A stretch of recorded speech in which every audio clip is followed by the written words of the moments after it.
Hello and welcome to Fur, Fins, and Feathers. Believe it or not, but this is our 55th episode, and we've attracted visitors and viewers from many parts of New England and from other states in the Midwest, and even as far with YouTube, even as far as Northern Europe, England, and other places around the world. Today, our guest, and has been here several times, is Eric Letendre, a well-known trainer and dog trainer and writer and author. Yes. Welcome. Hey, thanks, Brian. Good to see you again. Nice seeing you again. We survived. Yes, we're still here. How have things changed in the sport of dogs? The dog training world? And the dog training world Yeah. in the last year. Yeah, well, like everything, a lot of stuff changed. And so back last year, March, April, May, as things were really locked down, no group classes. Yeah. So no socialization for puppies. And, that's the way it stayed for quite a while. And now we're starting to loosen up. We're starting to do small group classes. We only do five dogs per class. But, the big thing was, of course, like everything, is that the socialization was limited for a lot of dogs. So now I'm starting to see puppies that were acquired last year during the heart of the pandemic. Yeah. And now they're a year old.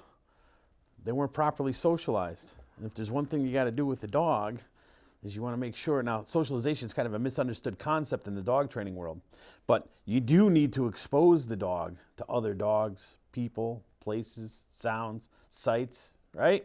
If you take a puppy, you put it in the closet, and you leave it there for 6 months, and you only feed it and take it out to go to the bathroom, that's going to be a scared dog, right?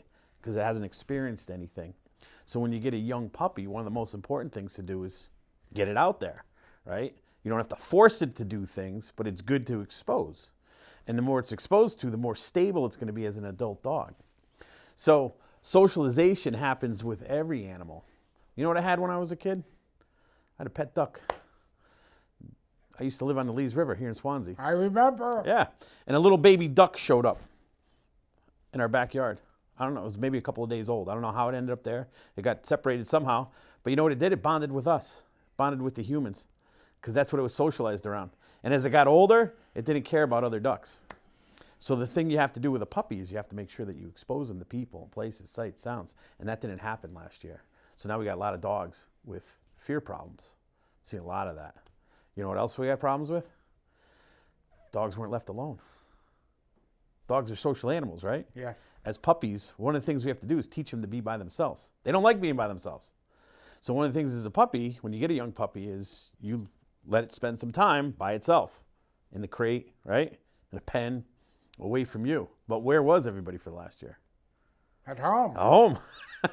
So now these dogs have never been by themselves, right?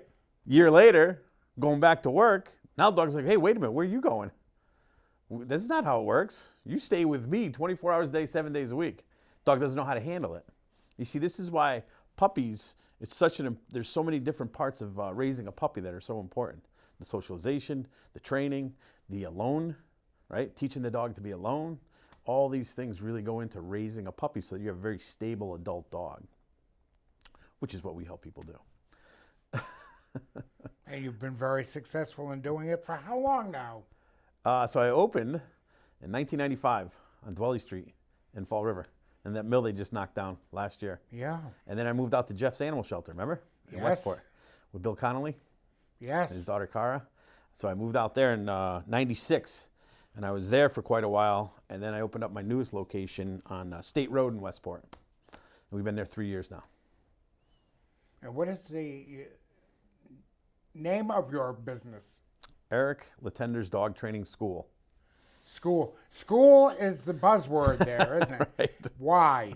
Why is it important to keep this in a process Well, because, and not give up? You got to keep going. yeah. And see, the thing is that so this says dog trainer, right? But I'm not really a dog trainer. I'm a human trainer. Right? I train the dog owners how to train their dogs. So it's a school. I want people to think of it, it's not just a school for the dog, it's also a school for the humans. Because really that's what we're doing. That's what a good dog trainer does, is they teach the human to train their dog. And so we got to spend a lot of time working with the owner. In fact, the first time you come and see me for dog training, I focus more on you than I do your dog. Because you have to learn how to train the dog. So What are some common misconceptions about people and dogs? well, so what's the one that I just heard it last night. Lady came to me with a 7-year-old German Shepherd. Reactive. Barks. Yeah, typical German Shepherd. Barks at everything, barks at other dogs. 7 years old, and she said, I don't know, can you teach an old dog new tricks? You ever heard that one? Oh, yeah. Right? So the most common term that we hear is you can't teach an old dog new tricks. You can teach an old dog new tricks. You can teach a dog just about any age how to do behaviors and stop doing behaviors, as long as the dog can physically and mentally is capable of doing it. So like if you have a dog with big hip problems because they're 9, 10 years old, German Shepherds, hip dysplasia is common. So if you have a German Shepherd with hip dysplasia and you're trying to teach it to do it down or jump over an agility jump, right? Maybe you don't want to do that with that dog because physically it's not capable anymore. And same thing mentally, as long as the dog's mentally still there, you can teach it to do just about anything.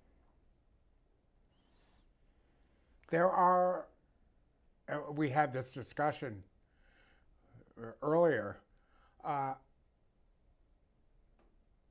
There are a lot of dogs, and I understand even some cats that are brought from shelters from the South. I hate to label anybody, but from the South, Yeah. and from puppy mills in Yeah. certain States? states, such as Pennsylvania, Ohio? and Indiana, and Ohio, and they are massive puppy mills. Yeah, yeah.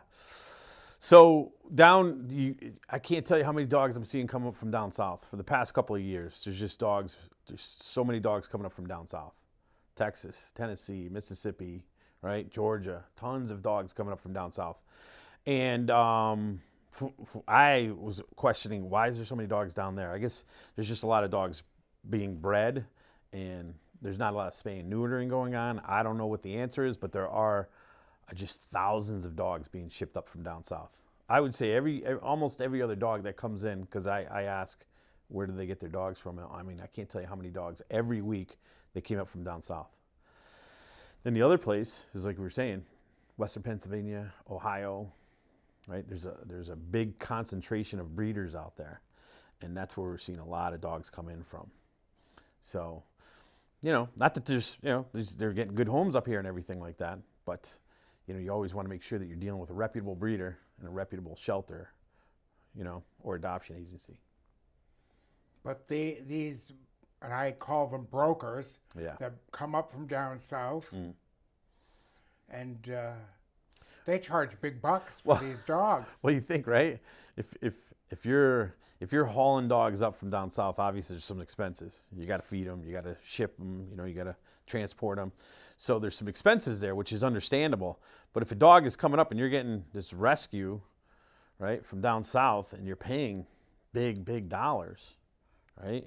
What's going on here? With no known lineage. Right, exactly. I mean, if you're going to pay big money for a dog, you want the background on the dog, right? You want to know the parents, the grandparents, the great grandparents. Is the dog OFA certified, right? Are the hips okay? Is the dog come from sound breeding program? That's why there's a lot of people nowadays that are anti-breeding, right? That we should just be rescuing dogs. And of course, I got Sky as a rescue. I got her 2 years old, right? She had to find a home. So I took her in. So she's a rescue, but I'm not against dog breeders. I'm really not, because dog breeders provide, right? They provide a lot to the dog community. And it's unfortunate that breeders are looked at as these evil, awful people, right? Because a good breeding program actually enhances the dog, right? It enhances the breed. And there's still a need for good quality dogs to do certain tasks. The role of the dog has really changed, right? Most people own Shelties, don't have a flock of sheep in the backyard. But what's The that? last time I saw Shelties and a flock of sheep was in Ireland. Right. Right, but people that own border collies, right? Exactly. They don't have sheep, but they got a border collie. But there's still people that do, right? Herd sheep and need them for those types of activities. And so it's important that there's a breeding program. But when you have these bad backyard breeders, that's obviously not a good thing. And same thing with paying thousands of dollars for a dog that's being rescued. You know, just to basically a mixed breed dog coming up from down south for thousands of dollars. You know, but there was a huge supply and demand during the pandemic. Right, last year this time, people wanted dogs, and they couldn't get dogs, so they were willing. Right, supply and demand. Exactly. Tell us about Sky. Sky's she's a 4-year-old German Shepherd. I got her 2 years ago. I was working with this family that had, I think they had 3 German Shepherds in the house, and Sky started, she was kind of getting in fights with the other dogs in the house, and then I just had the opportunity to take her into my house, and she ended up staying with me, and she's turned out to be a great dog. She's a wonderful dog. Does a lot now, does a lot. She has a great life. Goes off leash with me all the time, down the beach, out hiking. She's my demo dog. She has to work all the time. She goes to work with me every day. She's the dog that I demonstrate for when people come in and see what we do with the dogs. And she helps me a lot with aggressive dogs. So people come to me all the time and their dog gets reactive when they see other dogs. Right? This is a big problem with dog owners. They can't walk down the street because every time their dog sees another dog, their dog flips out, blows a gasket, goes crazy. And lunges. Barks. And so they don't know how to control that behavior. So they come to me, and that's what we specialize in a lot, is helping people get those out of control, reactive dogs under control. Sky is the dog that's always used to bring out and as the training dog. So she's exposed to reactive dogs just about every week. So she's really, turned into a great dog for all those things. And she's a good learning tool. Yeah, she's doing great. What are some other common misconceptions About dogs? Dog about training? dogs in training? So there's a ton of them. There's a ton of them, a big one is you're never supposed to play tug of war with your dog, right? Tug of war is actually a great game to play with your dog. You're never supposed to say no to a dog, right? There's a big anti-punishment movement in the world, in the dog training world. And that's a huge misconception. I wrote a whole book about it, if you remember, The Deadly Dog Training Myth. Yes. We'll talk about your books in a minute. Okay. Available on Amazon. No, I'm just kidding. So the thing is that you have, in the dog training world, basically when you're training a dog, it boils down to this, right? Dogs do 2 behaviors. They do good behavior, they do bad behavior, right? Exactly. Good behavior, come and call, sit, lie down, walk on leash, right? Bad behavior, jumping, chewing, barking, biting, digging. So in the good column, you want the dogs to do these behaviors. In the bad column, you want the dog to stop doing these behaviors. So to get a dog to do a behavior, you apply reinforcement. Reinforcement increases behavior. To get a dog to stop doing a behavior, you have to apply punishment. Punishment weakens and eliminates behaviors. So nobody has a problem with this side, right? We all love reinforcing behaviors, right? We love teaching the dog to do behaviors. But when it comes to stopping behaviors, there's a lot of trainers that don't believe you should ever tell the dog no, or that you should apply punishment. And the thing is that you have to do a combination of the 2. Because if I want her to stop doing a behavior, I have to make it very clear that if you do that behavior, I'm going to apply punishment and the dog stops doing it, which actually keeps the dog safe, right? If she was about to eat a rock,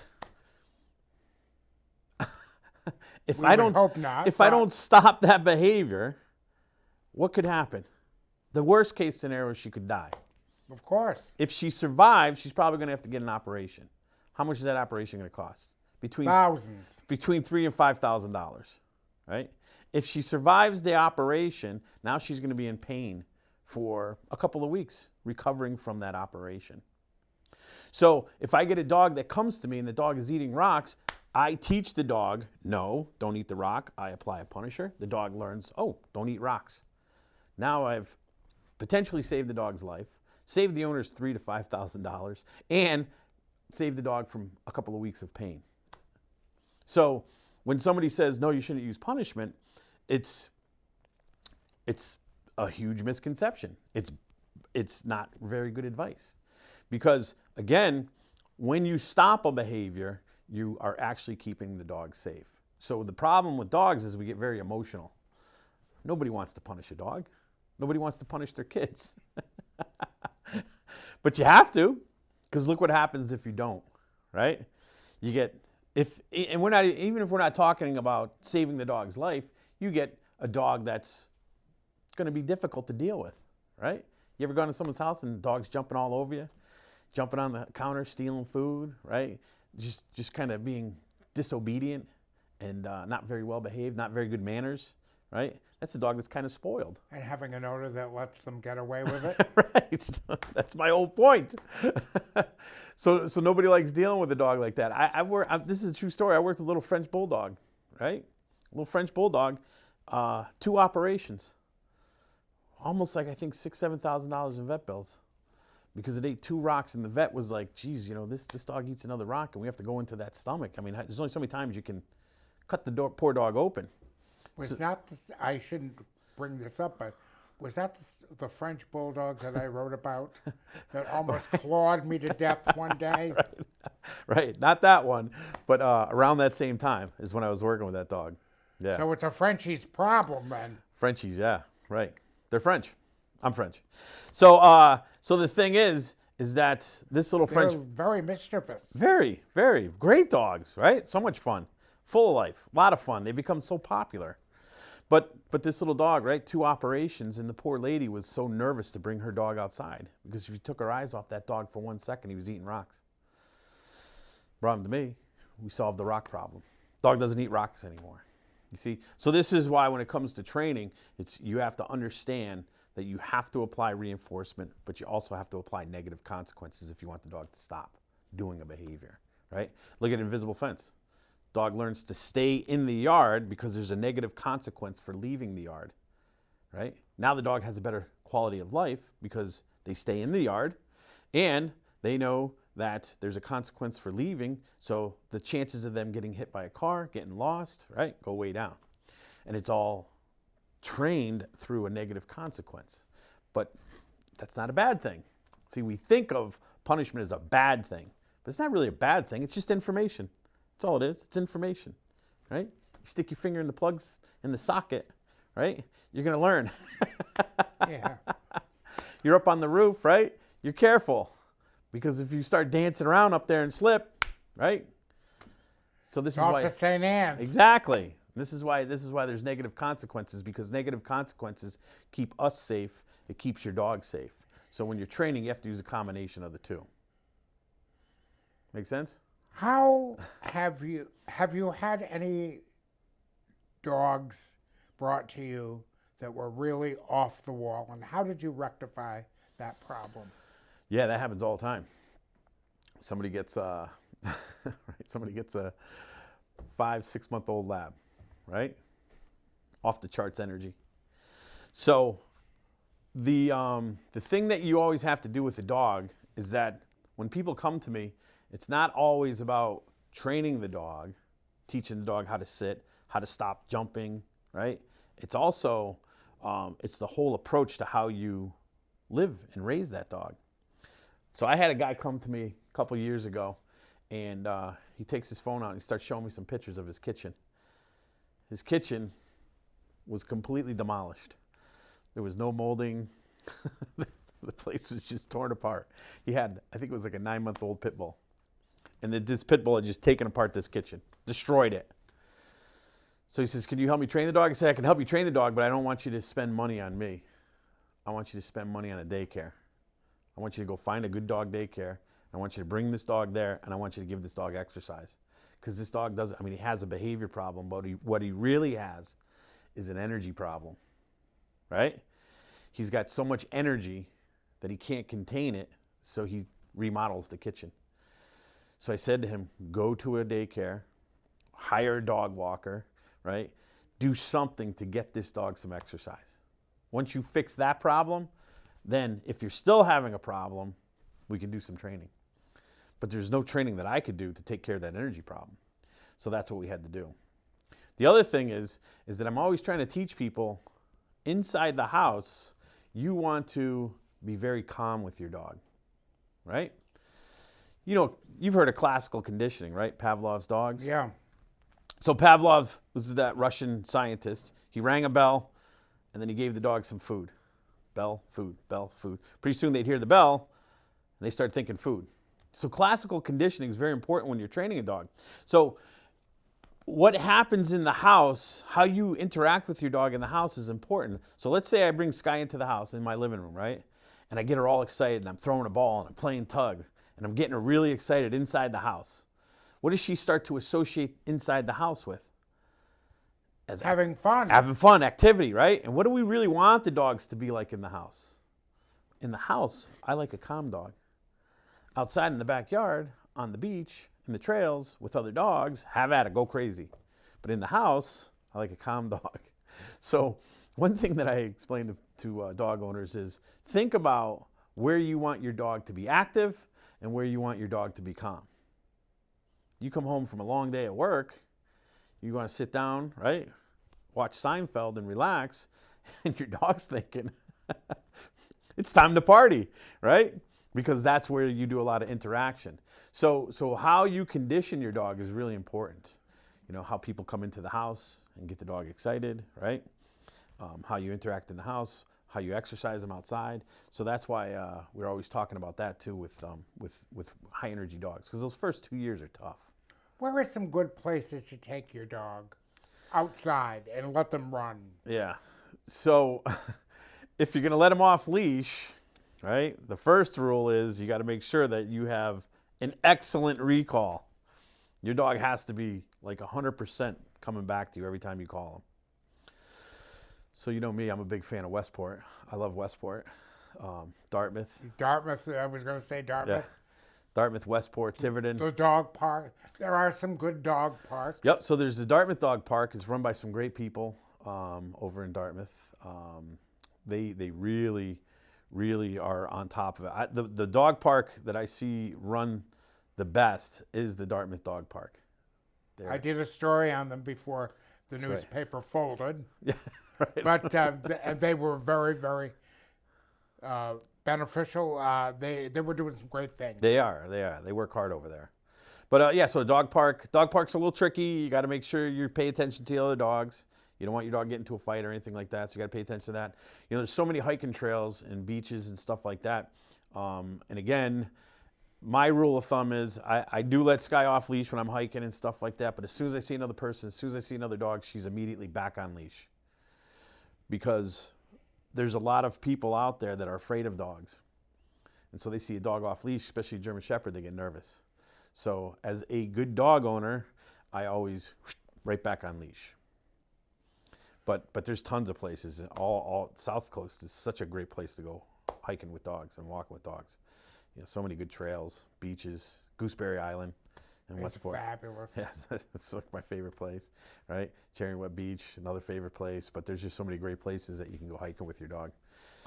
And again, if you're going to let them off leash, make sure that you have that perfect recall. And that's one of the things we teach at the school, by the way, off-leash class. We help a lot of people get their dog to go from on-leash to off-leash because that's usually the goal. So dog training should be consistent and it should be ongoing. You just don't come for 6 weeks and end. Well, that's such a great point, right? Because it is ongoing. Even if you don't think that you're doing a formal training session with your dog, you're always training your dog because your dog's always learning. Yeah, exactly. What's this guy going to let me get away with, right? Talk about your books. Many people have told me that your books were very important.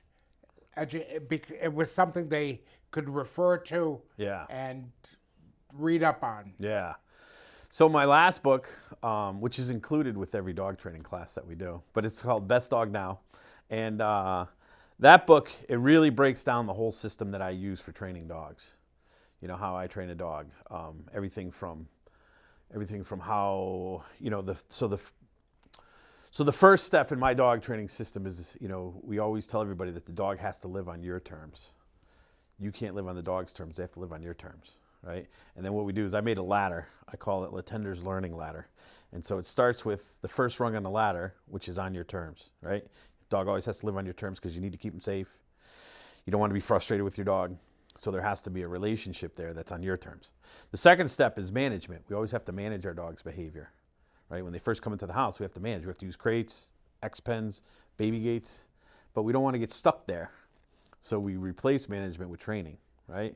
The next step up is the dog's well-being. So the dog's well-being is important. It's not just training the dog, it's giving the dog enough exercise, physical exercise, right? Mental stimulation. You got to do these things with the dog. Had a guy come in last week, or no, a couple weeks ago. No, I was over at Fairhaven Animal Shelter, and I was talking to Terry. Do you know Terry? Fairhaven? Yes. Great guy, right? And he was telling me about a German Shepherd that is living in a basement in a 20 by 20 pen. And so that's no life for a dog. And the guy's like, well, I don't have time to exercise my dog. I don't have time to train the dog or walk. Don't have the dog. Find the dog a new home. And that's what Terry's trying to talk the guy into, is rehoming the dog, right? Because that's the thing, is that when we train a dog or live with the dog, it's not just training and feeding the dog. It's also all that other stuff that you have to do. And you should want to do, right? You should want to take your dog for a walk and spend time with them and do tricks and different things, right? So that's the next rung. And then after that is the relationship. Dogs, social animals. We have to have all the status in the relationship. So we show people how to develop that status, right? Have them as the leader in the dog's eyes. And then communication, you have to know how to communicate to your dog, because that's how you change the dog's behavior. Once you can properly communicate, you can make changes in the behavior, because communication is where it breaks down between dog and owner, right? The dog jumps on the owner, so the owner says, no, stop that, and pushes him. And the dog thinks, oh, they want to play. So they jump again. No, stop that, right? So the communication is wrong. So we help dog owners learn how to effectively communicate to their dog. Again, going back to what behaviors do you want the dog to do? What behaviors do you want the dog to stop doing? So we cover all this in my newest book. How many books have you written? 4. So I wrote my latest one, Best Dog Now. I wrote the one on the deadly dog training myth, which is, combination of reinforcement and punishment. And then I wrote a book on teaching the dog to come when called. And then we have another book on just like 40 tips to having a good dog. So. Do you have a favorite breed? I do. What is it? Chihuahua. No, I'm just kidding. No, so I've always been, I don't think I have a favorite. I have a favorite, favorite, what do they call them? Not breed, but a favorite, the herding breed is what I'm trying to get at. You have herding, sporting, non-sporting, right? So there's a lot of people that love the sporting dogs. I love the herding dogs. I've always been like a shepherd guy. Malinois, I don't know if you remember Suede, my Belgian Malinois. Yes, fabulous. Yeah. Sammy, my little Sheltie, remember her? Wonderful breed. Right? I love the herding breeds. They're beautiful. I do too. There's something about the herders that I've always really Unfortunately, we are being told that we are coming to a conclusion. We're just getting warmed up. We're just getting warmed up. We're going to have you back for a 5th time. Okay. It's always great to see Eric. Thank you for joining us today with Fur, Fins, and Feathers. And we hope you had a good day. Have a very happy Easter, everyone. And have a great day. And get out with your dogs and enjoy the sunshine. Thank you. Thanks, Brian.